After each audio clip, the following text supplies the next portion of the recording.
السلام عليكم ورحمة الله وبركاته. كسو دوادا أخيارتي إليغي سنيساي kanaalkeena fikrad ganacsi.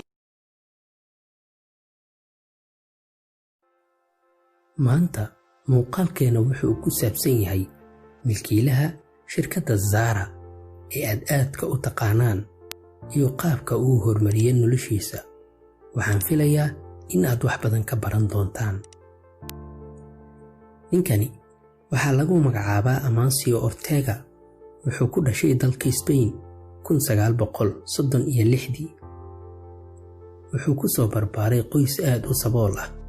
aabihiis wuxuu farsamayaqaan ka ahaa biraha ay dulmaraan tareenada.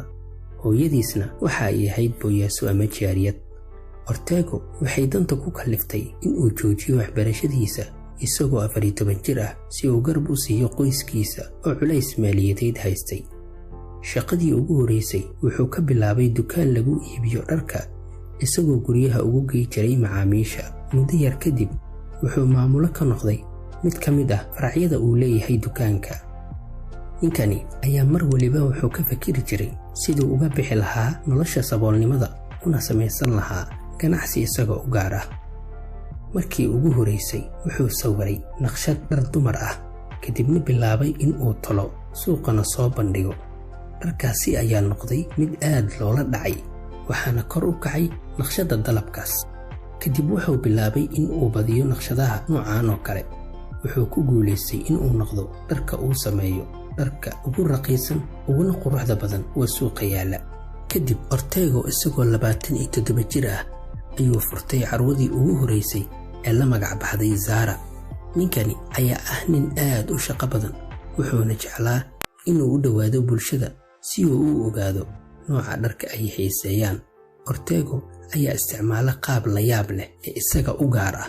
marka uu sameeyo dhar cusub kuna soo bandhigo carwooyinka, haddii ilaa muddo isbuuc la gadan waayo waa laga saarayaa suuqa waxaana lagu soo bedelayaa kuwa cusub.